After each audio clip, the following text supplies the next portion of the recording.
오늘은 사순절에 해야 할 훈련 두 번째 이야기를 나눠볼까 합니다. 여러분, 사순절을 기도와 말씀으로 보내고 계신지요? 다른 절기보다 경건함과 거룩함을 추구하는 절기이다 보니까 조금 딱딱하기도 하고 무겁게 느껴질 수 있는 절기가 사순절입니다. 그러나 우리를 위해서 십자가를 지신 예수님의 사랑을 생각할 때 어찌 우리 자신의 삶의 평안만을 추구할 수 있겠습니까?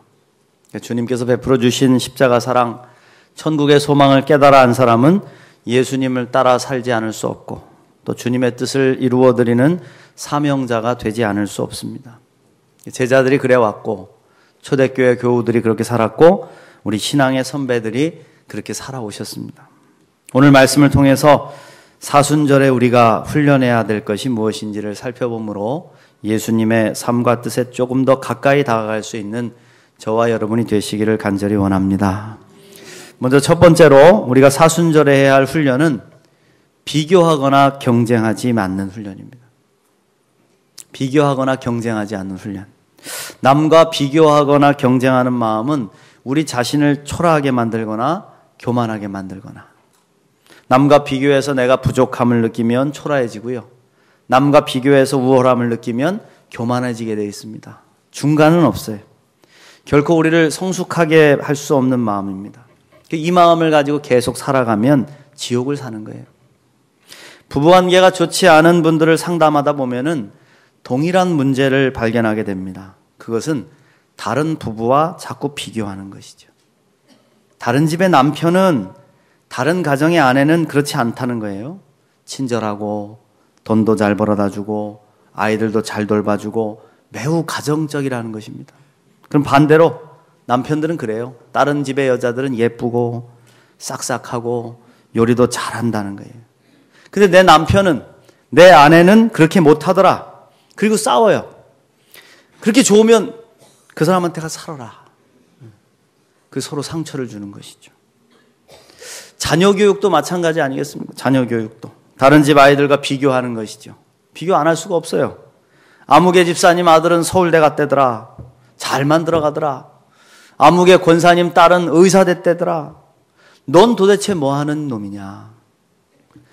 그렇게 비교할 때 자녀들과의 신뢰가 깨지고 그리고 상처를 입게 되는 것이죠. 교회도 마찬가지입니다. 자기가 다니는 교회를 사랑하고 존중해야지. 전에 다녔던 교회나 대형 교회들과 자꾸 비교하면서 아쉬운 소리를 하면 은혜가 되지 않죠. 전에 다니는 교회는 이랬는데, 전에 목사님은 이랬는데, 그 교회 전도사님은 이랬는데, 교인들의 분위기가 이랬는데 하면서 비교하면 상대적으로 자신이 다니는 교회에 대한 사랑의 마음이 생기지 않아요. 그러면 신앙생활이 힘들어지는 것입니다. 우리가 얼마나 비교하고 경쟁하는 것을 좋아합니까? 심지어는 다른 사람이 나보다 더 큰 아픔을 당할 때 오히려 위로를 받잖아요. 나는 당신이 당한 아픔에 비하면 아무것도 아님을 알아가지고 오히려 위로를 받는다. 아니, 남이 더 아프니 내가 위로가 된다는 게 얼마나 모순입니까? 이런 마음으로 사람들 대하고 이런 마음으로 신앙생활을 하니까 기쁨이 없는 것이죠. 오늘 말씀을 보십시오.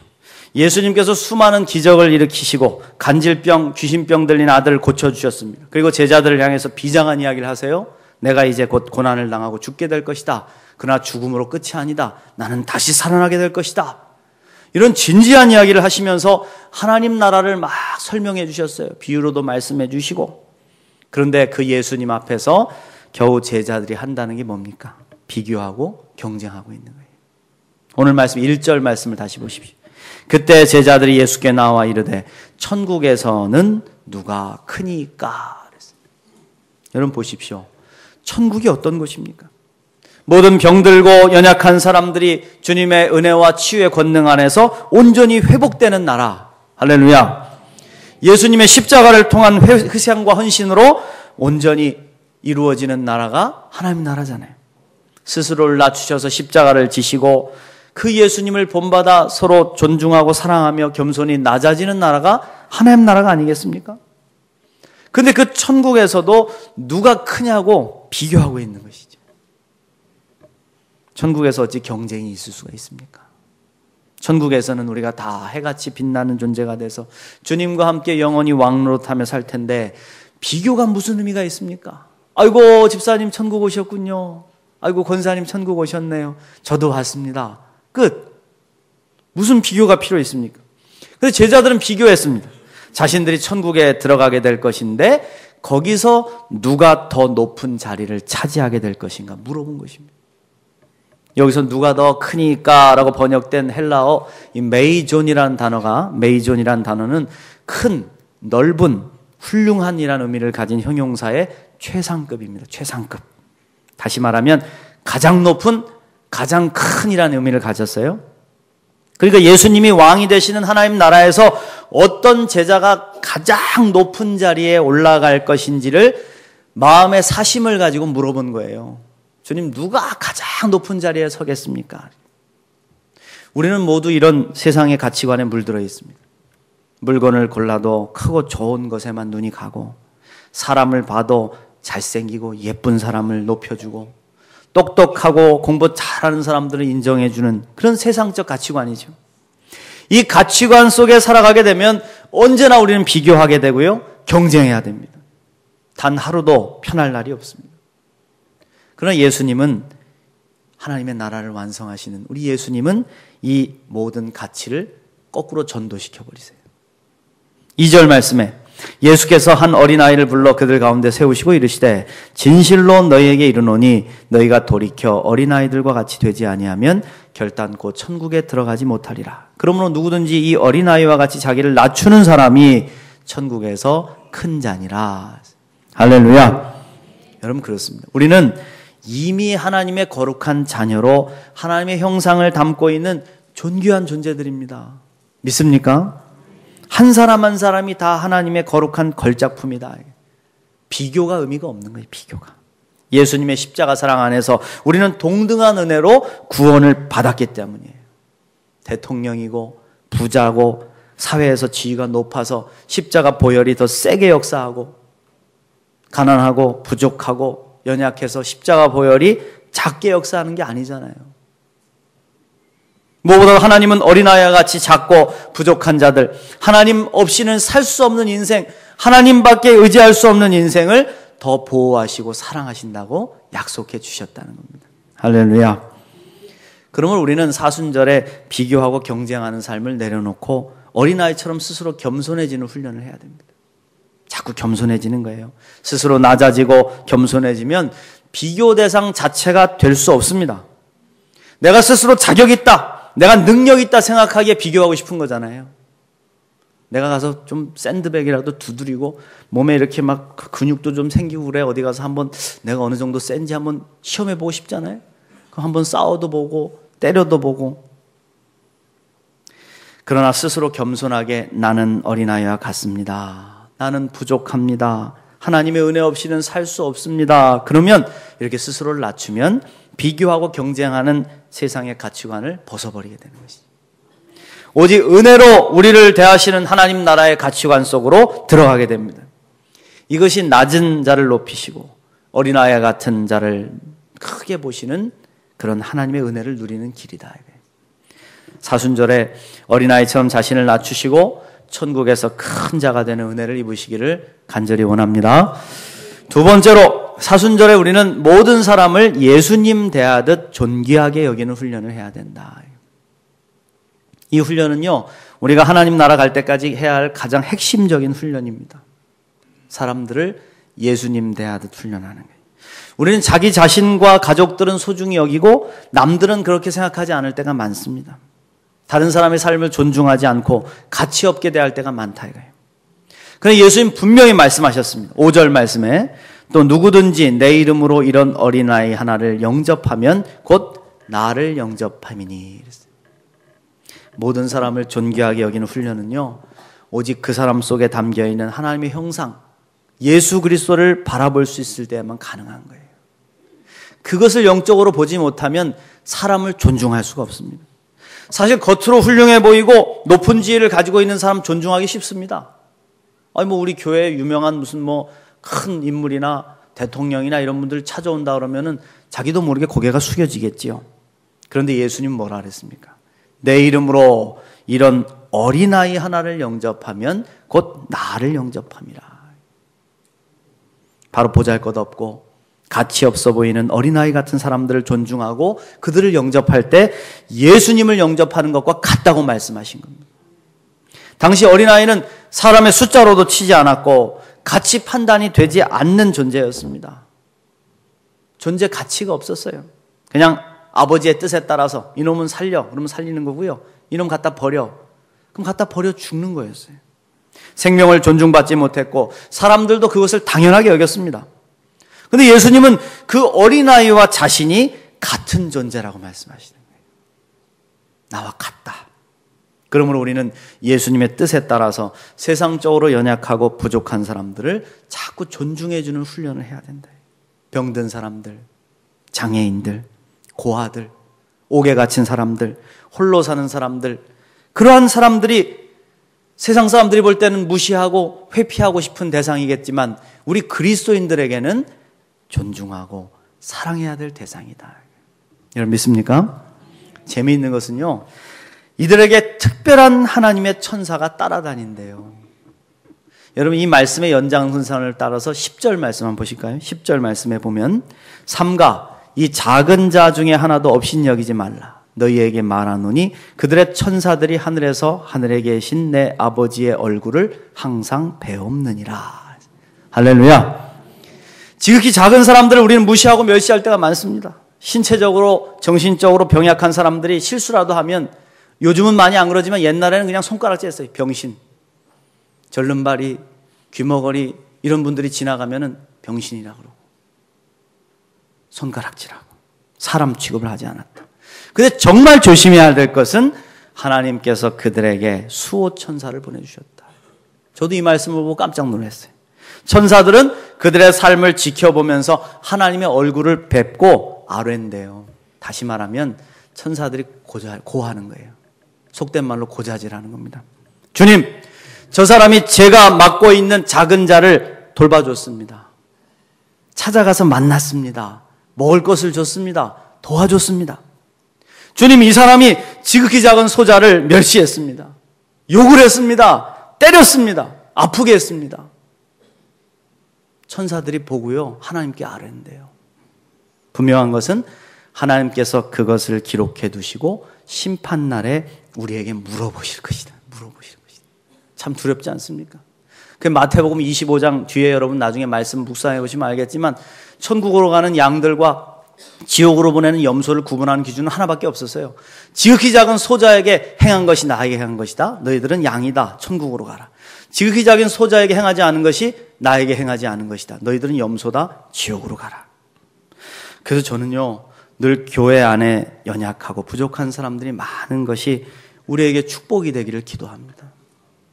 어떤 교회는 아이고 못 쓰겠어. 이 교회는 왜 이렇게 이런 사람들이 많아. 아이고 냄새나는 사람들이 많아. 왜 이렇게 부족한 사람들이 많아. 그러나 여러분, 우리가 그들을 잘 보살피고 따뜻한 사랑을 전한다면 천사들이 하나님께 아뢰할 것이다. 그리고 그 기록이 우리를 천국으로 안내하는 통로가 될 줄 믿습니다. 사랑하는 성도 여러분, 여러분이 함께하고 있는 생활 공동체나 교회 공동체를 둘러보십시오. 우리 가운데 임하신 예수님은 누굴까요? 지극히 작은 소자는 어디에 계실까요? 우리가 그분들을 보살피고 도와주지 못한다면 차라리 실족하게는 하지 말아야 되지 않겠냐고요. 멸시하고 주눅들게 하고 시험 들게 해가지고 교회를 떠나게 하거나 하나님의 은혜를 누리지 못하게 한다면 이 하나님 앞에 얼마나 큰 죄겠냐 이겁니다. 그래서 예수님 우리에게 말씀하셨어요. 6절 말씀을 보시면 누구든지 나를 믿는 이 작은 자 중 하나를 실족하게 하면 차라리 연자맷돌이 그 목에 달려서 깊은 바다에 빠뜨려지는 것이 나으니라. 실족하게 하는 일들이 있음으로 말미암아 세상에 화가 있도다. 실족하게 하는 일이 없을 수는 없으나 실족하게 하는 그 사람에게는 화가 있도다. 그랬어요. 여러분 여기서 누구든지 나를 믿는 이 작은 자 중에서 이 말씀을 눈여겨봐야 됩니다. 사실 모든 사람을 존중히 여기는 훈련은요, 가장 가까이 있는 사람부터 시작하는 것이죠. 바로 우리가 만나는 가족들, 그리고 함께 신앙생활하는 교우들입니다. 주님을 믿는 자녀들이 소중한 이유는 믿음으로 존귀하신 하나님의 거룩한 자녀가 됐기 때문이에요. 그래서 믿음을 가진 성도들은 온 세상을 주고도 바꿀 수 없는 존귀한 가치를 가지고 있는 겁니다. 믿습니까? 여러분들 속에는 예수님의 피값이 담겨 있고 하나님 나라 천국의 가치가 고스란히 담겨 있다는 거예요. 그래서 믿지 않는 영혼보다 더 존귀하다 이겁니다. 귀하다 이거예요. 안타까운 것은 교회가 교회를, 성도가 성도를 존중하지 못할 때가 많다는 거예요. 오늘날 보면 교회가 다른 교회를 욕하고 성도가 서로를 업신여기고 서로를 낮추면서 헐뜯을 때가 많습니다. 그래서 교회가 병들었어요. 심한 경우에는 교인들끼리 재판을 하고 소송을 하고, 그래서 저 세상의 재판관한테 가서 머리를 조아리고 판결해달라고 하고, 얼마나 여러분 쓸데없는 데 에너지를 쓰고 있습니까? 우리가 사랑하고 존중하고 복음 전하고 가난한 이웃들을 돕는 일에 최선을 다해야 되는데 엉뚱한 데 시간과 정열을 빼앗기고 있는 거예요. 성도가 성도를 실족하게 하는 게 얼마나 나쁜 것인지를 예수님은 상징적으로 표현하셨어요. 뭐라 그랬습니까? 연자맷돌을 목에 두르고 차라리 바다에 빠져 죽는 게 낫다. 여러분, 얼마나 무서운 말씀입니까? 성도를 실족하게 하는 자는 반드시 화를 당할 것이다. 강하게 말씀하셨어요. 그래서 우리 성도끼리는 여러분 다퉈서는 안 됩니다. 존중하고 사랑해야 된다. 그리고 사랑하는 성도 여러분, 우리가 삶을 살아가면서 어찌 다툼이 없고 실족하는 일이 없을 수 있겠습니까? 그러나 예수님은 분명히 실족하게 하지 말라고 말씀하셨어요. 노력하라 이거예요. 노력하라. 이것은 우리의 언어 행실을 바르게 함으로써만 가능한 거예요. 함부로 대하고 함부로 말하고 막 떠들어 놓고 아니면 말고 그러면 계속 실족시키는 거예요. 그럼 어떻게 우리가 이것을 이길 수가 있겠습니까? 우리가 연약한 인간인데 어떻게 그렇게 할 수 있어요? 그래서 예수님은 우리에게 가르쳐 주신 거예요. 뭐라고? 서로를 예수 바라보듯 하라 이거예요. 서로를 예수님으로 보는 훈련을 하라는 겁니다. 내 앞에 있는 분이 예수님이신데 어찌 험담을 하고 어찌 무시하고 어찌 싸울 수가 있겠습니까? 특별히 연약하고 작은 사람일수록 더 예수님과 같다고 하는데 어찌 우리가 함부로 대할 수가 있겠냐 이거예요. 이제 사순절에 여러분 훈련하시기 바랍니다.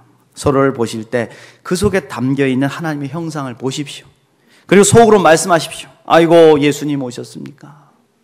만약에 예수님이라고 말씀하기가 그러면 천사처럼 귀한 하나님의 아들이구나. 천사처럼 귀한 하나님의 따님이 오셨습니까? 저는 여러분들한테 고백할 때 제가 사실 우리 교회 있으면서 앉아있을 때 목양실을 문을 두드리고 들어오시는 모든 분들이 딱 들어와서 제 방에 발을 딛는 순간에 마음속으로 그렇게 고백을 해요. 하나님의 존귀하신 거룩한 딸 오셨습니까? 하나님의 존귀하신 거룩한 아드님 오셨습니까? 그렇게 하고서 그분을 만나면 참 은혜가 돼요. 어쩌다가 그 마음을 잃어버리고 만나면 피곤해, 귀찮아, 빨리 갔으면 좋겠어. 설교 준비하고 있는데 어떨 때는 내 시간을 많이 빼앗는 것 같고. 그런데 그 고백을 하고 나면요 얼마나 감사한지 몰라요. 여러분 그렇게 서로를 대하시기를 바랍니다. 여러분의 인간관계도 회복되고 놀라운 하늘의 은혜를 누리시게 될 줄 믿습니다. 마지막으로 사순절에 우리는 죄를 이기는 훈련을 해야 돼요. 죄를 이기는 훈련. 주님이 십자가를 지신 이유는 한 가지입니다. 바로 우리의 죄 때문이죠. 우리 하나님이 얼마나 죄를 미워하셨으면 하나밖에 없는 독생자 예수님을 십자가에 그렇게 참혹하게 돌아가시게 하셨을까요? 그러면 우리는 십자가를 바라보면서 하나님의 마음을 헤아려야 된다. 죄를 미워하시는 하나님, 죄를 심판하시고 멸하시는 하나님, 그 죄를 사하시기 위해서 십자가를 대신 지시는 하나님의 마음입니다. 이걸 헤아려야 된다. 오늘 말씀에서 예수님은 죄가 얼마나 심각한 것인지를 가르쳐 주시기 위해서 생생한 회화적인 장면을 사용하셨어요. 어떻게? 바로 손을 찍어버리고 눈을 빼버리라는 아주 무서운 말씀이죠. 8절 말씀 보십시오. 만일 내 손이나 내 발이 너를 범죄하게 하거든 찍어내버리라. 장애인이나 다리 저는 자로 영생에 들어가는 것이 두 손과 두 발을 가지고 영원한 불에 던져지는 것보다 나으니라.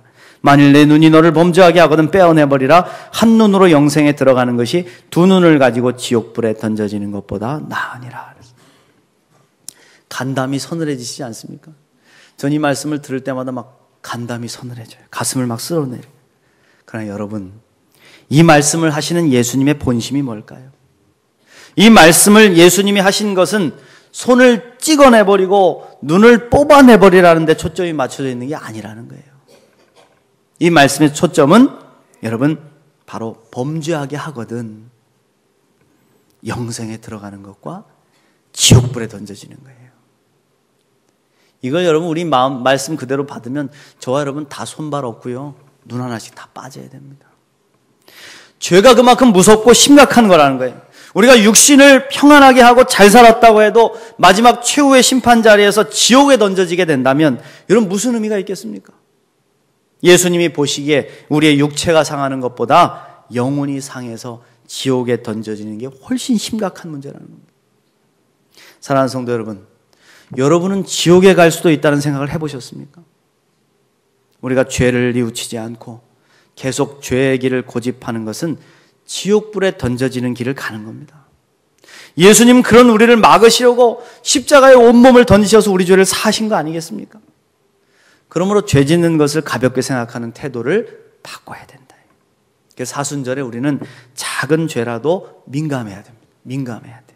알게 모르게 짓는 많은 죄들을 민감하게 체크하면서 멀리하려고 노력해야 돼. 마음에 찔리는 것을 느끼면서도 우리가 반복적으로 짓는 죄가 있죠? 그럼 회개하고 끊어버리셔야 됩니다. 알잖아요. 주님, 이거 해서는 안 되는데. 이거 주님이 싫어하시는 건데. 하면 안 되는데 그러면서도 하고 있다면 끊어내라. 십자가를 보면서 그저 한없는 사랑에만 감격한 것이 아니라 죄를 결코 용서하지 않으시는 하나님을 두려워할 줄 알아야 된다. 오늘날 한국교회가 하나님을 두려워하는 마음을 잃어버렸습니다. 그래서 자행자제합니다. 그저 하나님의 축복만 이용하려고 하고 죄는 죄대로 다 짓고 살아갑니다. 그러니 여러분 얼마나 가증스럽겠어요. 십자가를 이기고 우리가 십자가를 붙잡고 죄를 이기는 힘은 오직 예수 그리스도의 십자가밖에 없다. 십자가를 깊이 묵상하고 그 십자가에 여러분의 모든 죄를 못 박으십시오. 특별히 탐욕, 쾌락, 게으름, 교만, 또 중독된 모든 것들과 거짓말과 비방과 폭력과 성적인 모든 범죄들, 이 모든 죄악들을 십자가에 못 박고 이겨내는 사순절 되시길 바랍니다. 그래서 사순절에 여러분 우리가 비교하며 경쟁하는 마음을 버리십시오. 서로를 예수님을 바라보듯이 그렇게 존중하면서 겸손하게 낮아지십시오. 죄의 유혹을 십자가에 못 박고 예수님만을 더욱 닮아가는 거룩한 시간들이 되시기를 간절히 기원합니다.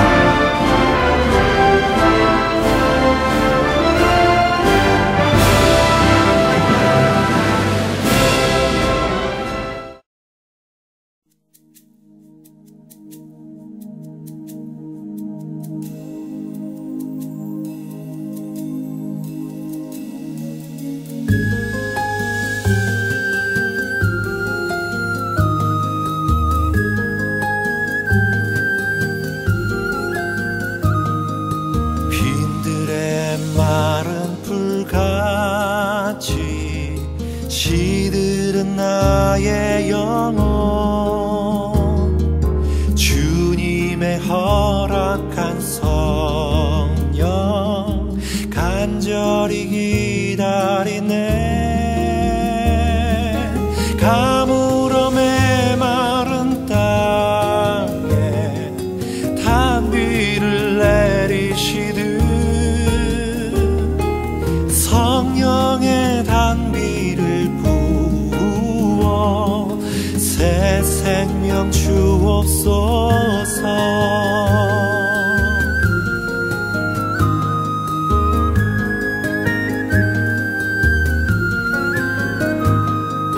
반가운 빗소리 들려 산천이 춤을 추네. 봄비로 내리는 성령 내게도 주옵소서. 가물어 메마른 땅에 단비를